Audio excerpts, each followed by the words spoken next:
আজকে তো সকাল সকাল ঘরগুলো গুছিয়ে বসে পড়েছি প্রজেক্ট লিখতে। আমি তো প্রজেক্ট লেখার জন্য যা যা লাগবে সবকিছু বের করে নিয়েছি। এইদিকে তো পানিও এনে রেখেছি যাতে আর উঠতে না হয়। আর এই কলাগুলো তো এখনই আমার বড় আম্মু আমাদের বাড়িতে এসে দিয়ে গেল। আর এই যে এইদিকে তো আমার প্রজেক্টও লেখা মোটামুটি কমপ্লিট হয়ে গেছে। আর এইদিকে অবস্থা দেখো, আমার মা তো বিছানায় আমাকে এসে চাউলটা দিয়ে গেল। যদিও এগুলো আমার পক্ষে একা খাওয়া সম্ভব নয়, সবাই মিলে খাবো আর কি। তারপরে তো ড্রেস বের করে নিলাম গোসল করার জন্য।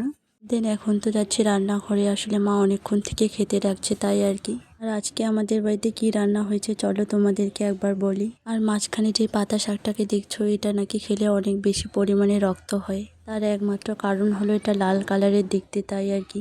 তো হয়েছে বিনস আলু ভাজি, কিন্তু নিয়েছি পকোড়া, যেটা আমাদের বাড়িতে সবসময় থাকে। আর এই দইয়ের অবস্থা দেখো, দই তো কয়েকদিন আগে বানানো হয়েছে, বাট কেউ খেতে পারেনি যেহেতু পরপর অনেক কটা বিয়ে ছিল। তো আজকের ভিডিওটা এই পর্যন্তই। সবাইকে আল্লাহ হাফেজ।